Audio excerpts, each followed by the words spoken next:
राधा माधव भगवान की प्रपात की। हरे कृष्ण।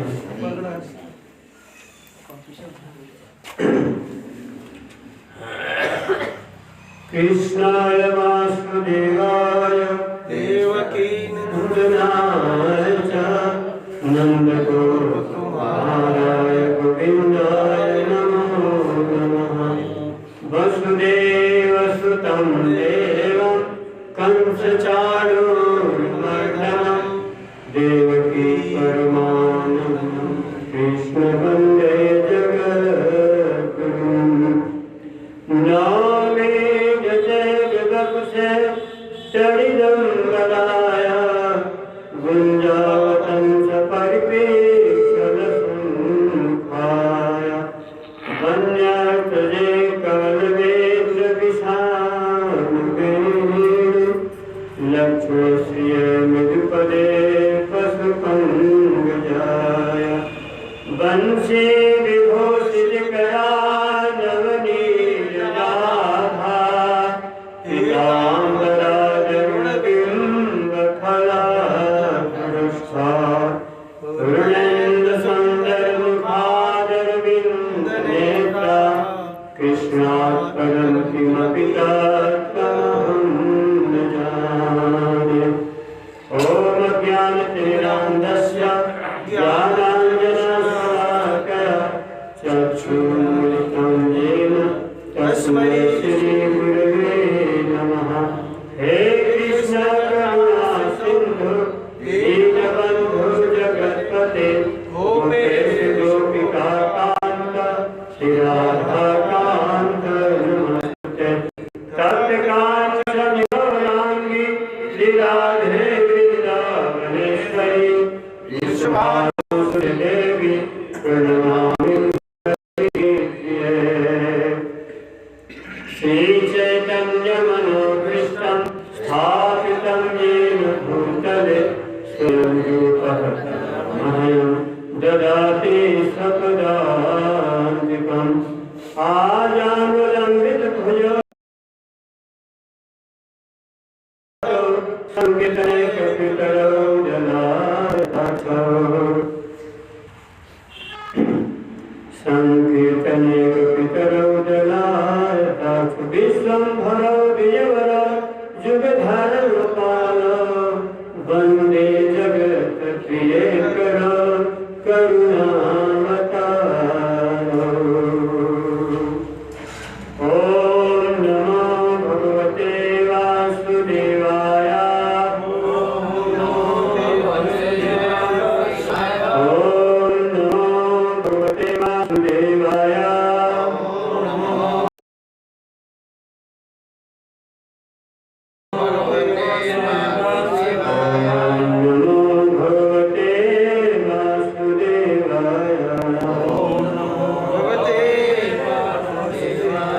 हरे कृष्ण।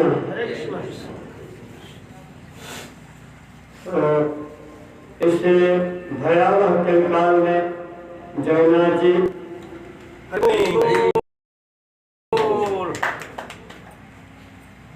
सभी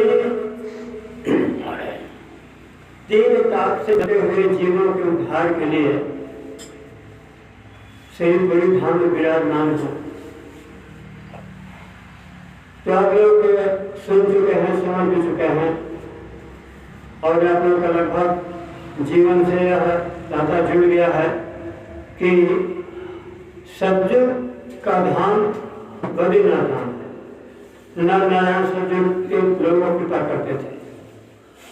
तो सतयुग का धाम बद्रीनाथ, त्रेता का धाम श्वेतवान रामेश्वर, द्वापर का धाम द्वारका, कलयुग का धाम जगन्नाथपुर।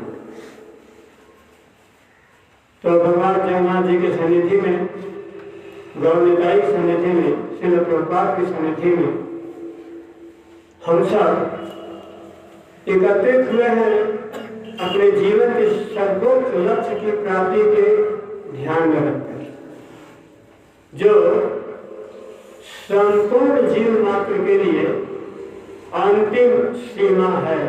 अब इसके आगे कुछ नहीं है, जिसकी प्राप्ति के लिए हम उपस्थित है। तो आप सभी सज्जनों को नमन वंदन, शक्ति संपन्न माताओं को अभिनंदन वंदन। तत्पश्चात हम श्रीमद् भागवत महापुराण में प्रवेश करेंगे, कुछ साहस करेंगे सुनाने का, समझने का। तो श्रीमद् भागवत महापुराण स्कंध 7 अध्याय 2 श्लोक संख्या 22। नित्य आत्मा व्यय शुद्धा सर्वग सर्ववित्परा भक्त्य सावात्मनोलिंग माया विसृजन गुणान्। नित्य आत्मा व्यय शुद्धा सर्वग सर्ववित्परा धने सावात्मनोलिंग माया विसृजन गुणान्। नित्य आत्मा व्यय शुद्धा। बोलिए नित्य आत्मा व्यय शुद्धा, नित्य आत्मा व्यय शुद्धा, नित्य आत्मा व्यय शुद्धा।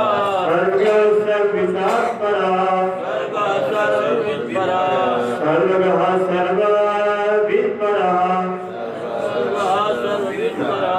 धत्ते सावात्मनोलिंगं, धत्ते सावात्मनोलिंगं माया विसृजन गुणान्, माया विसर्जन गुणान्। नित्य आत्मा व्यय शुद्धा, नित्य आत्मा व्यय शुद्धा। संवर्गः सर्ववित्परा, संवर्गः सर्ववित्परा। धत्ते सावात्मनोलिंगं, धत्ते सावात्मनोलिंगं माया विसर्जन गुणान्, माया विसर्जन गुणान्। आत्मा व्यय शुद्ध, नित्य आत्मा व्यय शुद्धा। वर्गः सर्ववित्परः, वर्गः सर्ववित्परः। धत्ते असावात्मनोलिंगं, धत्ते सावात्मनोलिंगं माया विसृजन गुणान्, माया विसृजन गुणान्। नित्य आत्मा व्यय शुद्धा, नित्य आत्मा व्यय शुद्धा। सर्वगः सर्ववित्परा, धत्ते सावात्मनोलिंगं माया विसृजन गुणान्। हरे कृष्ण। नित्य शाश्वत, शाश्वत आत्मा, आत्मा आत्मा आत्मा। अव्यय न चुकने वाला, शुद्ध भौतिक कर्म से रहित, सर्वगः भौतिक या आध्यात्मिक जगतों में कहीं भी जाने की योग्य, सर्वविद ज्ञान से पूर्ण, परम भौतिक दशाओं से परे, धत्ते स्वीकार करता है। असौ वह आत्मा या जीव, आत्मना अपना, लिंगम शरीर, माया भौतिक शक्ति के द्वारा विसृजन उत्पन्न करते हुए गुणान विविध भौतिक गुणों को। अनुवाद प्रभुपाद जी के पास। आत्मा या जीव की मृत्यु नहीं होती, आत्मा या जीव की मृत्यु नहीं होती, क्योंकि वह सनातन तथा अव्यय है।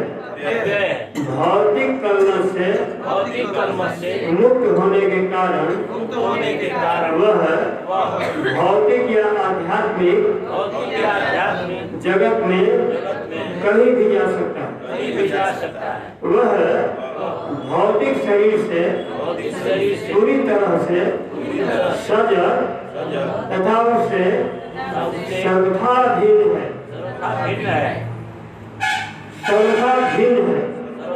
है, किंतु अपनी किंचित स्वतंत्रता के दुरुपयोग के कारण उसे भौतिक शक्ति द्वारा उत्पन्न सूक्ष्म तथा स्थूल शरीर धारण करने पड़ते हैं और इस प्रकार उसे तथाकथित भौतिक सुख तथा दुख सहने पड़ते हैं।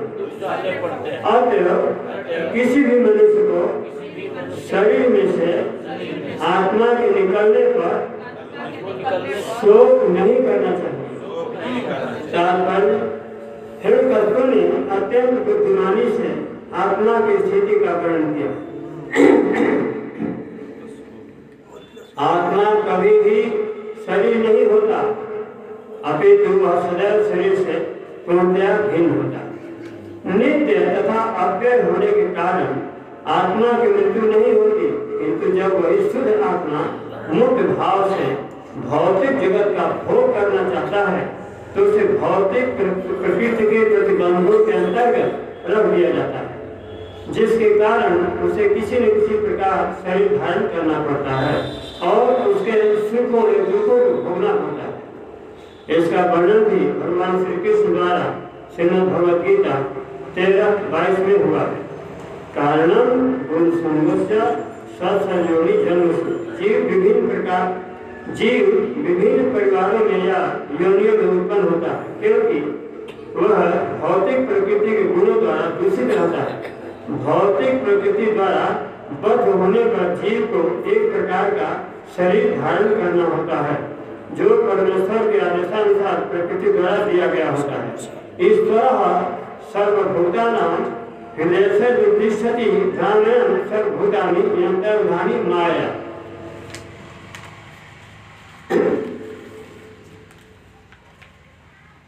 हे अर्जुन, परमेश्वर प्रत्येक के हृदय में स्थित है और ये उन सभी जीवों के विषय का निर्देश करते रहते हैं जो भौतिक शक्ति से निर्मित यंत्र पर आरूढ़ हुए। श्रीमद् भागवत गीता 18:61।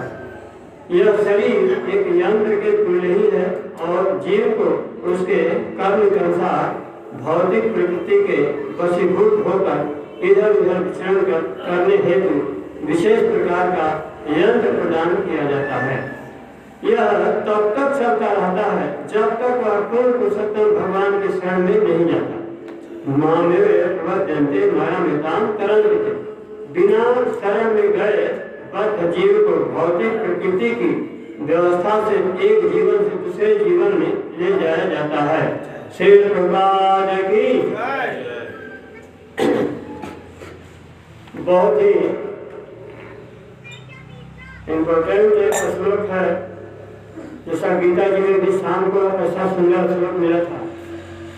ये दोनों भगवत गीता का मेल खा रहा है। जो बात कल के गीता जी के श्लोक में मिली थी, ठीक उसी के समकक्ष ये भी श्लोक इंगित कर रहा है।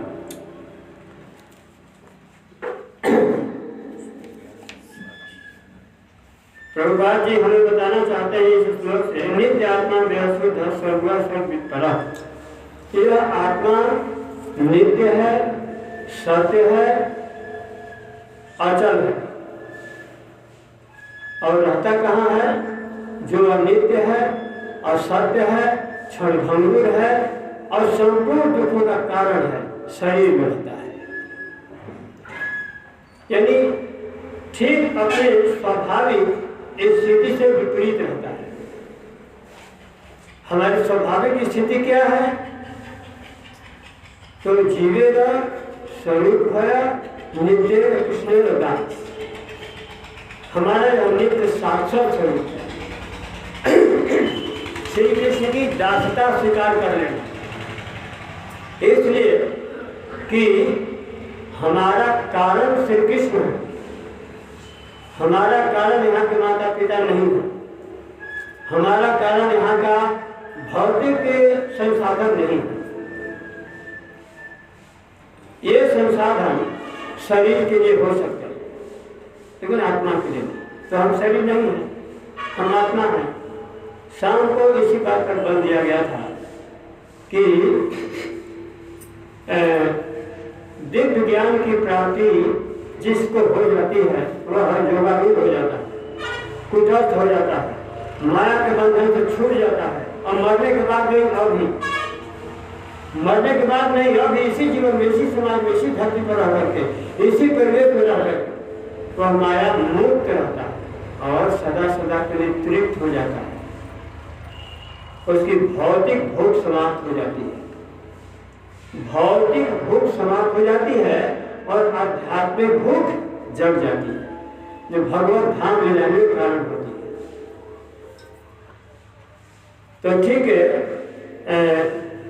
समय भाव में कल भी कुछ बाकी रह गया था, पर बाकी तो बहुत रहता है, थोड़ा कम नहीं रहता, बहुत बाकी रह जाता है।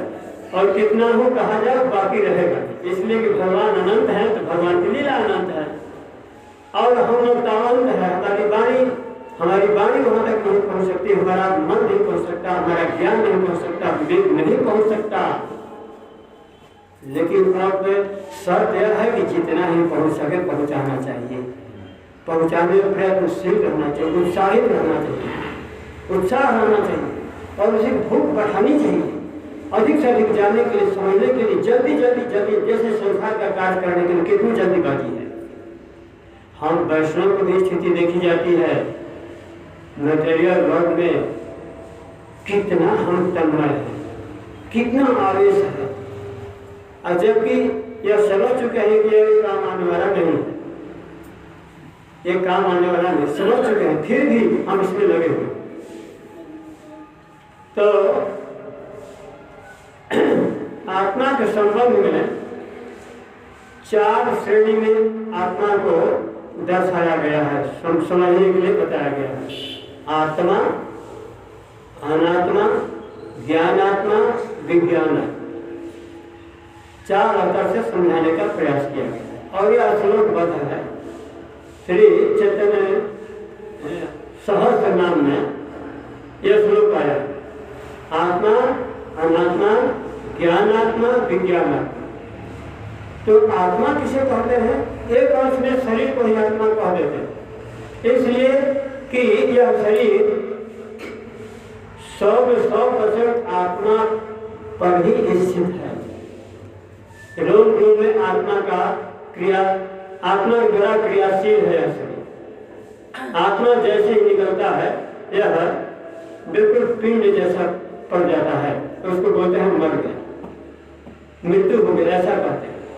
मृत्यु किसकी हुई? शरीर। इसमें जो चेतनशील आत्मा कार्यरत था उससे हमारा संपर्क ही नहीं, हम समझ ही नहीं पाए, हम अपने को नहीं समझ पाए कि हम आत्मा। तो न समझ आने के कारण इस श्लोक प्रभुपाद समझाना चाहते हैं कि जीव जब इस संसार में आने के बाद भौतिक शरीर प्राप्त करता है तो जिस जोनी में जाता है उस जोनी का गुणधर्म अपना लेता है। जिस जोनी में जाता है, कर्म पर जिस जोनी में जाता है उस जोनी का गुण धर्म का स्वभाव अपना लेता है और सुखी होने का प्रयास करता है, उसी शरीर में रहता है, सुखी होने का प्रयास करता है। अभी कोई जीव दिखाई दिया है कि दुख सहने के लिए तैयार हो? कोई जीव ऐसा नहीं है। सभी जीव सुख चाहते हैं,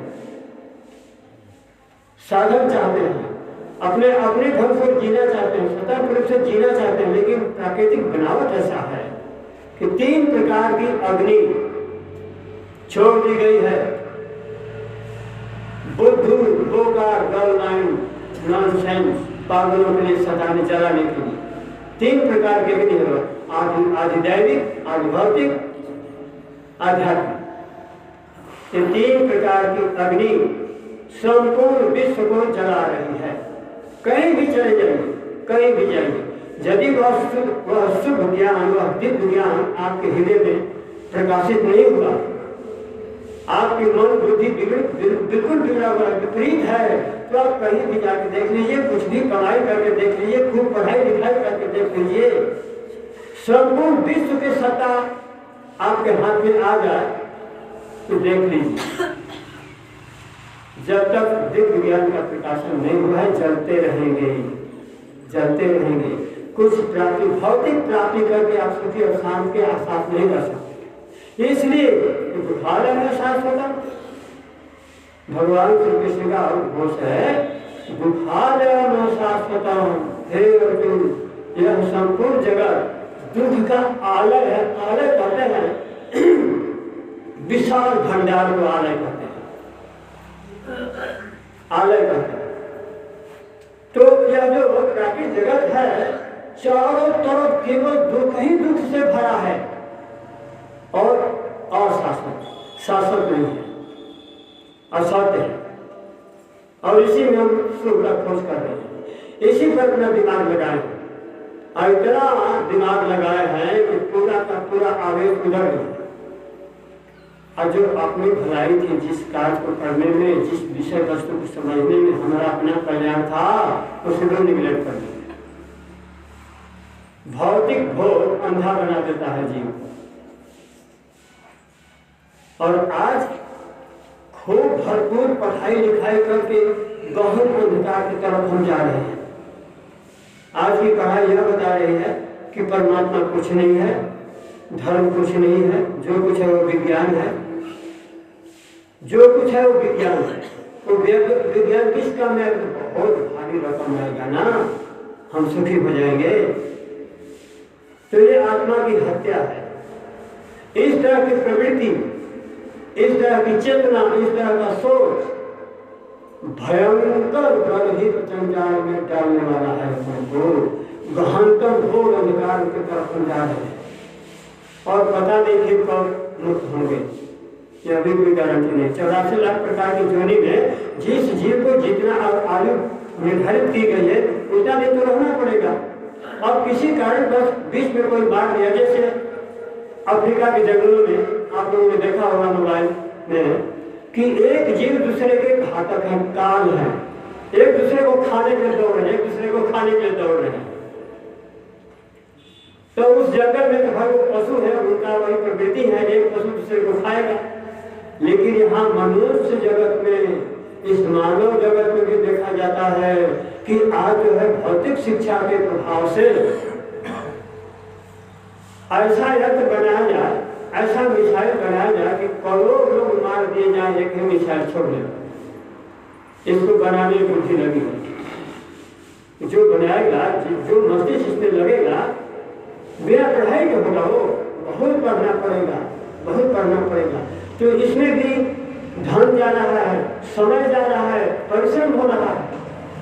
तो ये परिश्रम हो रहा है बहुत लोगों की हत्या करने के लिए। हत्या करने के बाद उसको मिलेगा क्या?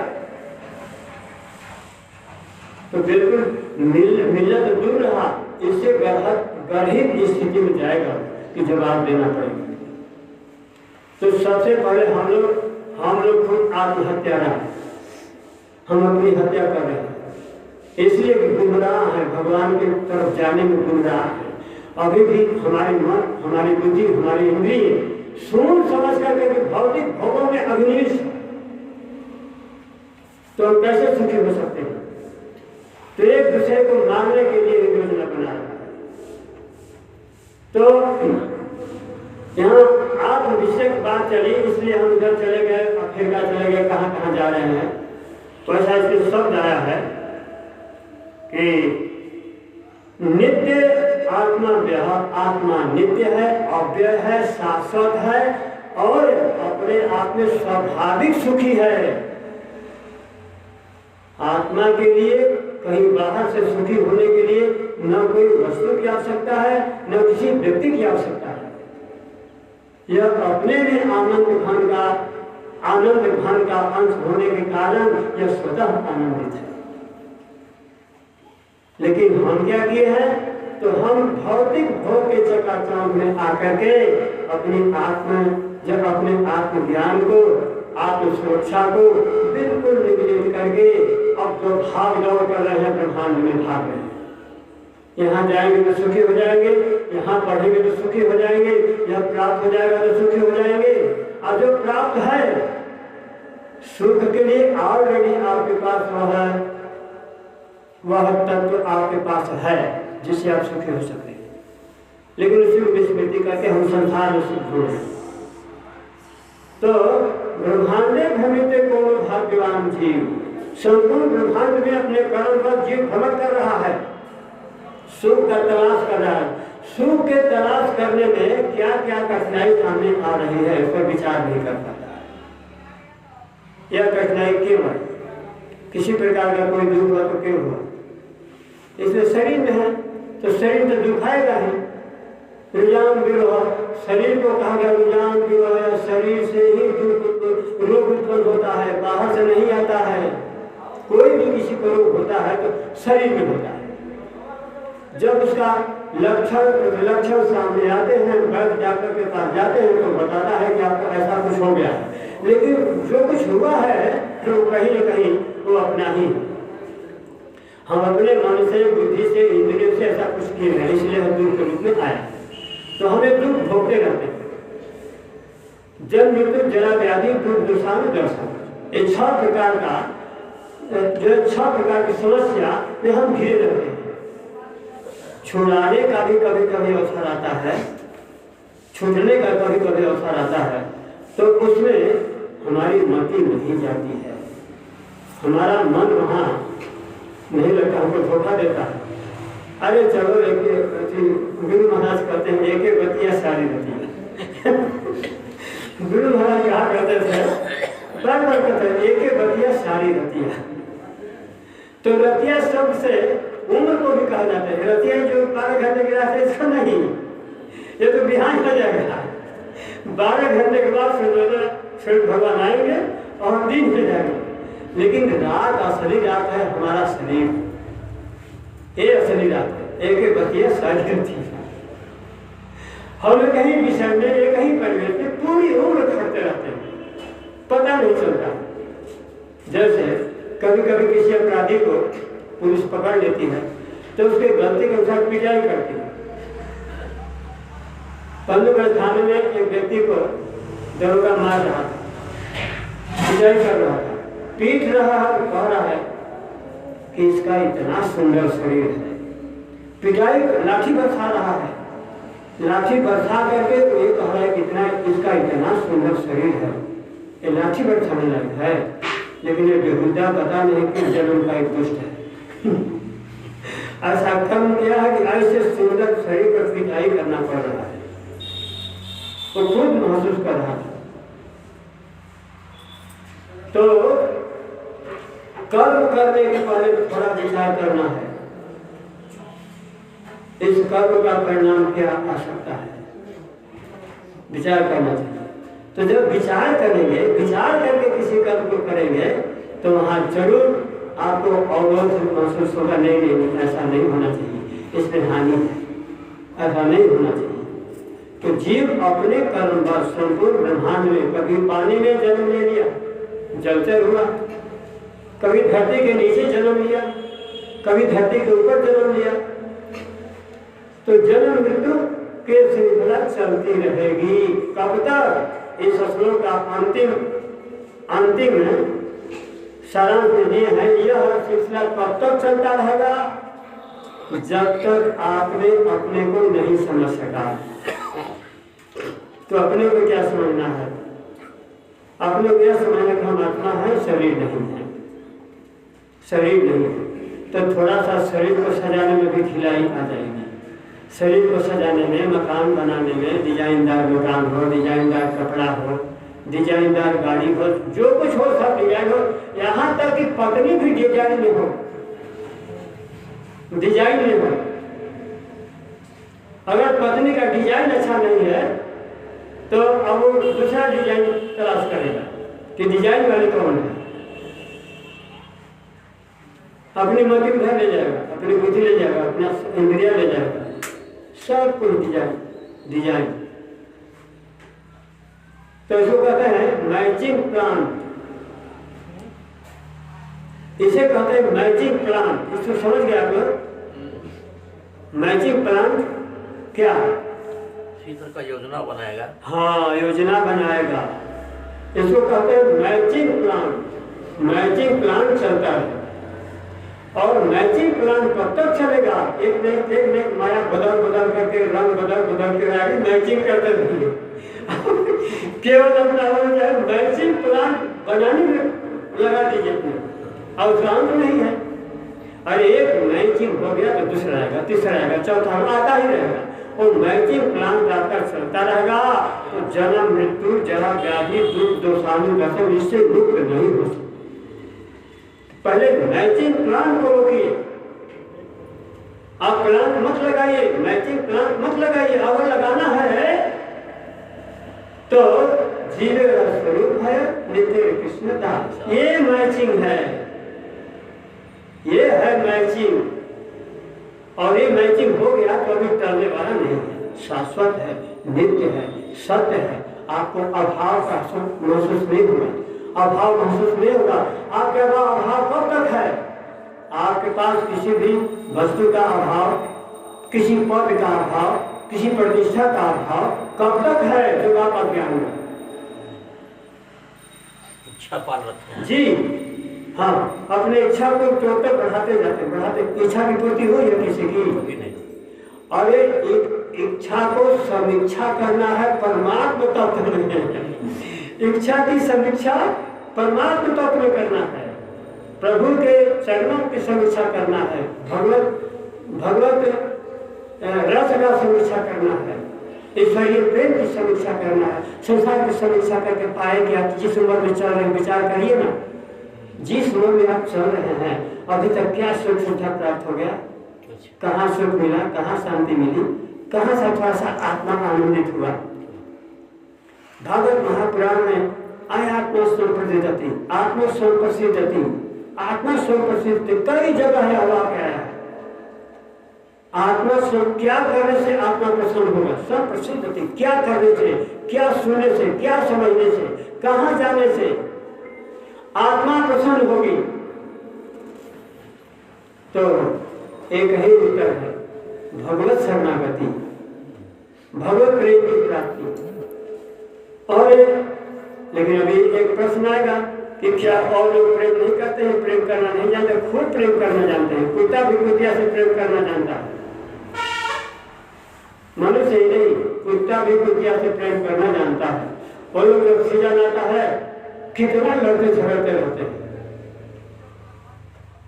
और वही काम मनुष्य भी करे तो उस कुत्तों में ऐसे मनुष्य में अंतर क्या है? तो इन सब बिंदुओं पर विचार करते रहना चाहिए और सावधान होकर के, सतर्क होकर के। ऐसा नहीं हमारे ढंग से कुछ कर लेते हैं कि हमारा जॉब कर लेते हैं, मंदिर में चलते हैं, घूम फिर लेंगे, ऐसे नहीं। ये बिल्कुल सीरियस होकर के, ये जीवन का सवाल है, ये है जीवन का सवाल। जीवन क्या है, मृत्यु क्या है, ये भी समझना है। मृत्यु यही है भगवत विस्मृति, ये मृत्यु है, भगवत विस्मृति ही मृत्यु है। तो भगवत विस्मृति के क्षेत्र में आप जा रहे हैं तो बार बार मरेंगे। आप भगवत स्मृति ही जीवन है। जीवन यह नहीं है कि रसगुल्ला छान रहे हैं, काजू किशमिश बादाम अखरोट झाड़ पी रहे हैं जूस और बाद हम क्या ठाकुर जी ने हमें बना दिया, केवल खाने पीने पहनने, खाने पीने पहनने पर इसी में सारा समय चलता जाए। तो ये कहकर के हमें नहीं कह रहे हैं कि साग रोटी खाइए, घर में है तो भी साग रोटी खाइए, ऐसा नहीं है। जितना की औकात है, जितना स्टैंडर्ड भोग लगाइए, खाइए। लेकिन भैया शर्त यह है कि आप आत्मा हैं, खाने के लिए नहीं शरीर मिला है, सोने के लिए शरीर नहीं मिला है, इसी संभोग करने के लिए शरीर नहीं मिला है। सारी नियमावली है, विधि है, व्यवस्था है, समयानुसार सारे क्रिया प्रक्रिया को पूर्ति करने के बाद अंतिम चरम सीमा है भगवत शरणागति, भगवत प्रेम की प्राप्ति। जो कुछ भी आपका पुरुषार्थ है अपने जीवन में, उस पुरुषार्थ का प्रतिफल है भगवत प्रेम। अगर मरने के पहले इस स्टेज पर आप आ गए, इस प्लेटफॉर्म पर आ गए, तो जीत ली माया को जीत ली। यही श्लोक का भाव है। इस श्लोक में जो भी बातें कही गई यही कही गई है। और मृत्यु और जीवन की श्रृंखला समाप्त करना ही हमारा आपका परम कर्तव्य है। चुनाव जीत जाऊं यह कर्तव्य नहीं है। खूब भारी फैक्ट्री खोल करके धन अर्जन यह नहीं है। जिस स्थिति में है, जिस परिस्थिति में है, जिस अवकाश में, उसी में रख करके अब ये झंझट को बिल्कुल हटाइए, फेंकिए। ये आपके साथ जाने वाला नहीं है। बंधन डालने वाला है और बांधने वाला है। इसको हम कहते हैं फैसला जाल। फैसला जाल की परिभाषा है कि साधारण जाल अगर कोई डालता है मछुआरा जलाशय में, साधारण जाल में, तो बड़ी बड़ी मछलियां उसको तोड़ के भाग जाती है, या तो जाले लेके भाग जाएंगी। वो डालता है साधारण जाल में, जाले लेके भाग जाएगी, कल उसका जाले नहीं मिलेगा, मछली कहाँ से मिलेगी?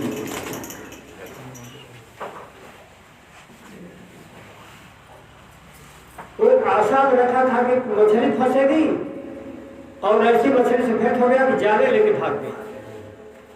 लेकिन एक फैसला जाल है, उसमें जो चला गया तो जैसे हड़बड़ाएगा, जितना हड़बड़ाएगा फंसता जाएगा। अरे इतना बंधन पड़ जाएगा कि हिल नहीं पाएगा, तब से मस नहीं हो पाएगा। इसको कहते हैं फैसला जाल। तो आकर लाख 484 यह जीव अविनाशी चौपाई है। आकर 4,84,000 अगली चौपाई है कि 84 लाख जोड़ी में आकर विभिन्न प्रकार के दुख भोग रहा है जीव, जबकि अविनाशी परमात्मा का अंश है और वही परमात्मा हृदय विराजमान है। खोजे नहीं जाना है, तलाश करने नहीं जाना है, वो विराजमान है, सबके हृदय विराजमान है, सबके हृदय विराजमान है। लेकिन हम क्या करते हैं, उधर ध्यान ही नहीं देते। हम अपना प्लान अलग, यही से भूल हो जाती है, यही हम चूक जाते हैं और फिर मृत्यु की श्रृंखला में चले जाते हैं, जन्म मृत्यु श्रृंखला में चले जाते हैं। तो सावधानी हटी, दुर्घटना घटी। हम हमेशा आपात स्थिति में जी रहे हैं, कहीं शांति नहीं है, सुख नहीं है, सुरक्षा नहीं है। हम भयभीत हैं, अपने जीवन में हम भयभीत हैं। वो भय किसी प्रकार का हो सकता है, वो भय कई तरह का हो सकता है, एक ही प्रकार का भय नहीं है, कई तरह का भय है। तो जीवन में एक प्रकार का भी भय है तो जीवन के लक्ष्य की पूर्ति नहीं होगी, जीवन की जो लक्ष्य उसकी प्राप्ति नहीं होगी। तो निर्भय होने के लिए अभय बनना पड़ेगा ना, अभय के शरण में जाना पड़ेगा ना। और भागवत जी में कई जगह इंगित किए हैं प्रभुपाद जी कि जो व्यक्ति किसी को अभय होने का ज्ञान दे दिया, निर्भय होने का ज्ञान दे दिया, बहुत बड़ा वरदान है। अभय दे दिया गया तो निर्भय होंगे, अभय होंगे कब? जब जो नित्य अभय है उसके संबंध में सुनिए, जानिए, चिंतन करिए, मनन करिए और यहाँ तक कि अध्यास हो जाए, आपको इसका अभ्यास हो जाए, कहीं स्मृति न हो। एक आदत डाल दीजिए, एक ऐसी आदत डाल दीजिए कि उसके चिंतन के बिना आप बेचैन हो जाए। जब भी मटेरियल कोई विषय आता है तो उसमें आप फंसते, चिंतन कर रहे हैं तो फंस जाते, आपका समय बर्बाद हो रहा है, आप खाली जा रहे हैं। तो निर्भय होने के लिए, सदा के लिए निर्भय होने के लिए, अभय प्राप्त करने के लिए, भय से मुक्त होने के लिए भगवत चिंतन, भगवान के गुणगान, भगवान के जस के महिमा का श्रवण, चिंतन, यही एक औषधि है, यही औषधि है, पक्की औषधि है। और यह औषधि आपको यहीं पर भगवत प्राप्ति करा देगी। यह औषधि का पान करेंगे तो अभी आप निरोग हो जाएंगे, चंगला हो जाएंगे और आनंद के सागर में अनुभूति होगी। आनंद के सागर थोड़ा बड़ा नहीं, आनंदाम प्रतिवर्धनम प्रतिपदम पूर्णामृता स्वादम। तो आपके जीवन में कदम कदम पर आनंद की वृद्धि होती जाएगी।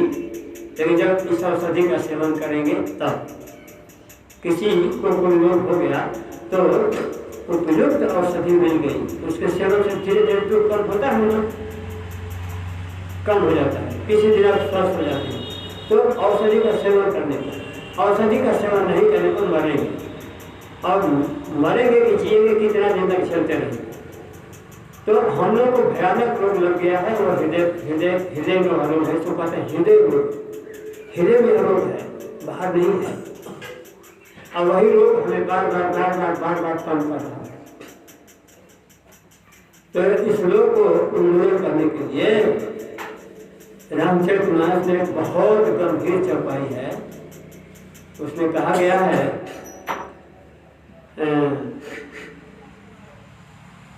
प्रेम जल बिनु खगराई और अंतर्मन कबहु न जाई। हाँ, भक्ति प्रेम जल बिनु खगराई, ये कथा चल रही है नीलांचल पर्वत पर। काकभूषणी जी गरुड़ जी को कथा सुना रहे हैं। गरुड़ जी भगवान विष्णु के वाहन हैं, लेकिन कथा कहाँ सुनने गए हैं तो कौआ से। कथा सुन रहे कौआ से, और यह भगवान के वाहन नीलांचल पर्वत पर और नित्य कथा होती रहती है। तो वहीं पर यह प्रसंग आया है। काकभूषणी जी गरुड़ जी को इसे सचेत कर रहे हैं, सावधान कर रहे हैं कि प्रेम भगत जल बिनु खगराई पूरे अंतर्मन कबहु न जाई। तो प्रेम भक्ति रूपी जल में स्नान करना होगा। ज्ञान में नहीं, ज्ञान कर्मा देना देता, ज्ञान कर्म और एक और क्या है तप, इससे नहीं। प्रेम जल, प्रेम भगत जल बिनु खगराई। हे पक्षियों के राजा गरुड़, प्रेम भक्त रूपी जल के बिना अंतःकरण में जो जन्म जन्मांतर का कुत्सित मल है, गंदगी, वह दूर नहीं होगी। जैसे गर्मी के दिन में बड़े बड़े भयानक जंगलों में आग लगती है, तो आग लगने के समय सारा झाड़ झंकार जल करके समाप्त हो जाते हैं। बड़े बड़े बांस की कोठी उड़ी आ गई, पता नहीं चला कि हाँ बांस भी था, तो जल गया। तो ऐसा नहीं मान लेना चाहिए कि अब झाड़ झंकार नहीं आएगा, इसलिए कि धरती के अंदर उसका जड़ जीवित है ना, उसका जड़ जीवित है। जैसे ही पानी बरसेगा और उन्नत रूप में निकलेगा और विशाल, ऊपर की जमीन जल गई है, ऊपर की जो भूमि है वो जल गई है, तो सोच जो है मांगने का अवसर मिल गया और ढीला हो गया और विकराल जन्म होगा। उसी प्रकार से हम लोग जो भक्ति कर रहे हैं, भजन कर रहे हैं, इससे तो ऊपर वाला जल रहा है। देखने में लग रहा है कि हम अब ठीक हैं, भजन भाव कर रहे हैं, हम सब ठीक है, लेकिन यहाँ कुछ है गड़बड़ी। क्या अगर यहाँ कुछ अंश रह गया तो वही विकराल रूप धारण कर लेगा, वो विकराल रूप धारण कर। तो प्रेम भक्ति, अपने में परस्पर प्रेम, गाढ़ प्रेम, एक दूसरे में विश्वास। हम लोग वैष्णव जीवन जी रहे हैं, तो एक वैष्णव दूसरे वैष्णव पर विश्वास और प्रेम, और वह प्रेम हो तो दिल खोल करके हो, कुछ आड़ दे करके नहीं। अगर आड़ दे करके प्रेम हो रहा है तब वहाँ कपट है, तो वो खुलेगा नहीं, वो खुलेगा नहीं, वो बंद रहेगा। आप अपने दिशा में जाएंगे, वो अपने दिशा में जाएंगे। एक दिशा में जाना है तो खोल करके प्रेम करिए, और खुल करके प्रेम करेंगे, वहीं परमात्मा का प्रेम प्राप्त हो जाएगा। और हमें प्रेम कर वैष्णव ही नहीं, हर जीव से प्रेम करना है। हम प्रेमी बन रहे हैं तो हर जीव से प्रेम करना है। प्रेम करेंगे तभी वो समझ सकता है, भगवान के पास आएगा, मंदिर में आएगा। अगर कुछ कटु बोलते हैं, कुछ कड़ा बोलते हैं, कुछ कड़ा व्यवहार हो जाता है जैसे तैसे थोड़ा सा, तो वो नहीं आ पाएगा। तो जीव तो ऐसे ही दुख भोग रहा है। प्रेम चाहते, सब लोग प्रेम चाहते हैं, सब गले लगना चाहते हैं, लेकिन मर रहे हैं अपनी आदत से, वो अपनी आदत से मर रहे हैं। अब इतना बड़ा संसाधन आप लोगों ने उपस्थित किया है, दिन रात प्रयत्नशील है, बिल्कुल राइट टाइम पर सब कार्यक्रम आप संपादन कर रहे हैं, बहुत बड़ी बात है। इससे उपकार हो रहा है जीवन। लेकिन भाई एक ही बात है कि बार बार मैं इस बात को कही देता हूँ, जहाँ कहीं मौका मिलता है, कि एक व्यक्ति सत्संग में अपना पूरा उम्र बिता दिया, पूरा उम्र सत्संग में जाता था। एक दिन हुआ क्या कि उसका बेटा देखा कि पिताजी रोज कहाँ जाते हैं, रोज कहाँ जाते हैं, तो बोला पिताजी हम भी आपके साथ चलेंगे। आप कहाँ जाते हैं, हमें भी ले चलिए। बोले नहीं नहीं, तुमको वहाँ जाने की जरूरत नहीं। कहने मैं चलूँगा। हट किया कि नहीं नहीं, तुमको नहीं जाना है, पढ़ाई लिखाई करना तुम घर पर, तुम नहीं जाएंगे।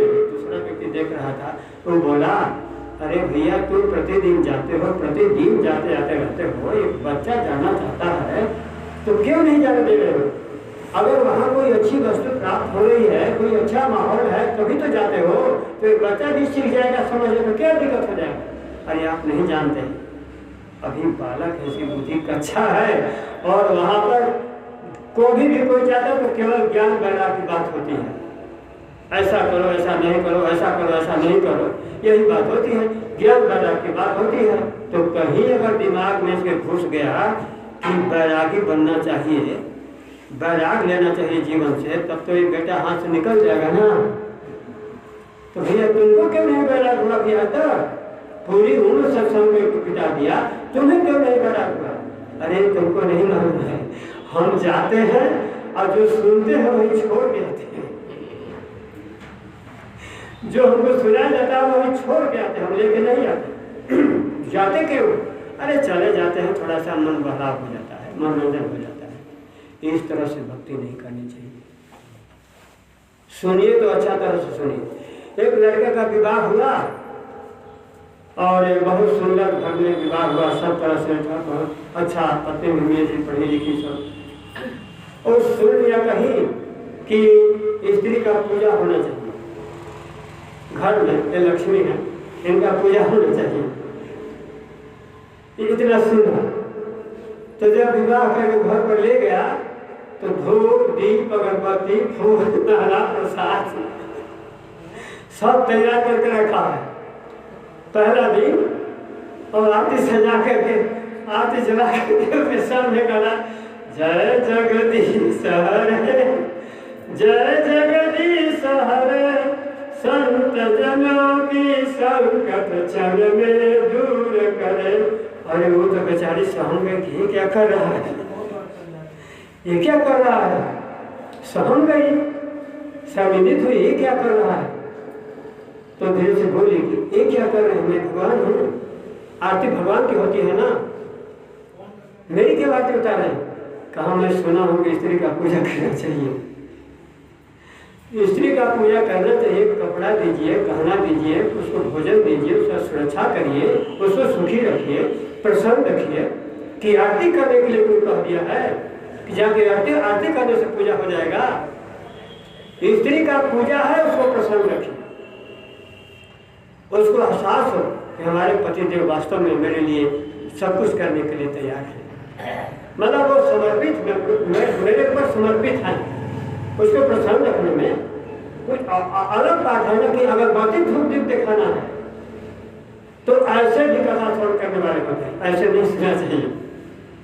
रियली सुन करके, समझ करके, उसके बाद तत्पर होकर के आरूढ़ हो जाइए, आरूढ़ है। और जीवन भर जब तक जिएंगे, जब तक जिंदगी रहेगी, तब तक इसको भूलिए और सीरियस होते जाइए, सीरियस होते जाइए, ढिलाई मत करिए, ढिलाई संसार से ढिलाई कीजिए, इस साधना में नहीं। साधना में तो टोटल आपकी जिज्ञासा, आपका उत्साह बढ़ना चाहिए, बढ़ना चाहिए, तब देखेंगे जीवन में चार चांद लग जाएगा। वह नाम और बड़े दयालु है, कृपालु है भगवान, आपको उन्नत बना करके छोड़ेंगे और आनंद के सागर में भिगो देंगे। उस दिन पता चलेगा। आप लोग तो आनंद ले ही रहे हैं, जितना परसेंट में आप उसमें लगे हो तो आनंद आपको मिल रहा है, इसमें कुछ कहना नहीं है। लेकिन भैया इसका सुरक्षा करना है और बढ़ाना है। अगर जिंदगी का सही आनंद लेना है तो इससे को बढ़ाना है। नाम जब अधिक से अधिक हो, कीर्तन अधिक से अधिक हो, भगवत चिंतन हो, ग्रंथों का चिंतन हो, और लोगों को भी समझाने की जरूरत है। जो लोग मर रहे हैं उनको भी खींच के लाना है, जैसे आ सके उनको भी लाना है, उनका भी कल्याण है। इसके लिए प्रभुपाद जी ने इस मिशन को स्थापित किया है और इसका प्रतिफल हम लोग हैं थोड़ा मोड़ा जो भी समझता है जीवन में। तो जो आता है वो कहते हैं तो इससे दोनों से कुछ ना कुछ गड़बड़ी एक आध दो शब्द निकल ही जाते हैं, तो उसको पी कर फेंक देना चाहिए। और जो अपने लाख समझ में आया उसको हृदय में रख लेना चाहिए। हरे कृष्णा हरे कृष्णा कृष्णा कृष्णा हरे हरे, हरे राम राम राम हरे हरे। श्री संगीत माधव प्रभु जी की जय। शील प्रपाद की जय। कोई प्रश्न हो तो, जिज्ञासा हो तो कुछ कर सकते हैं। श्री हरि हरि हरि हरि हरि।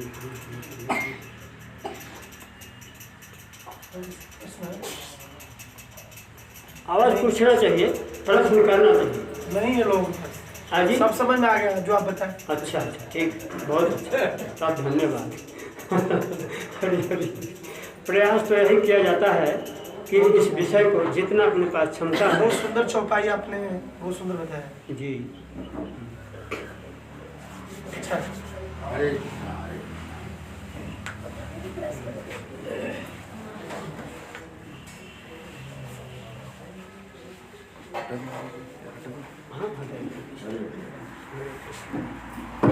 आकर 4,84,000 जीव भ्रम जाति जो नहीं थलवासी जो नहीं भ्रम ही है जीव अविनाशी। हमको स्पष्ट नहीं हो पा रहा था। आकर 4,84,000 जो नहीं भ्रम ही है जीव अविनाशी। अविनाशी जीव कहाँ भोग रहा है? विनाशी तत्व में अपने को डाल करके कहाँ से सुखी रहेगा? सिया राम में सब जग जानी करो प्रणाम जोड़ जी पर। जी। बहुत सुंदर।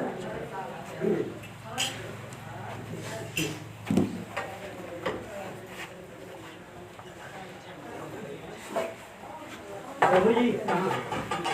अच्छा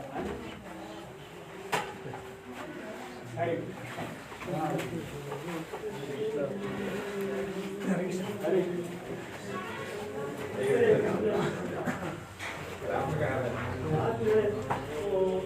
बच्चे रहते हैं घर, तो मुझे पता चला कि आप नहीं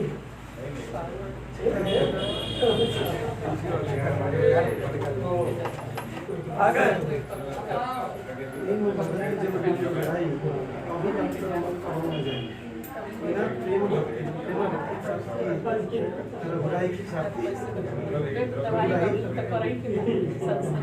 अभी अंतर तब तक मन नहीं जाएगा।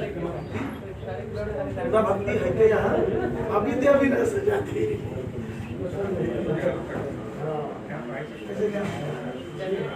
आप आते नहीं मैं टारगेट पे है। और पाने चाहिए लेट चल रही है।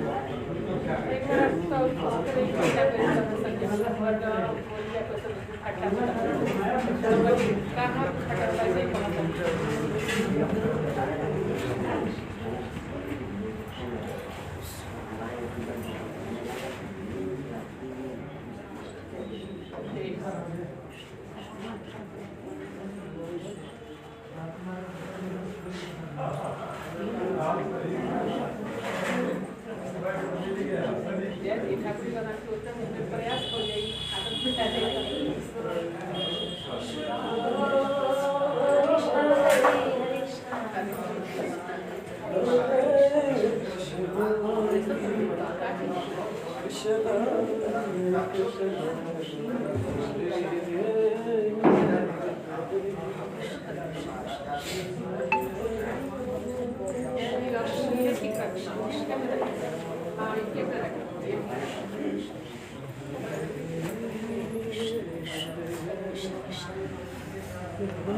कृष्ण मना कर दिया से हमेशा मन में रिमाइंड करते हैं।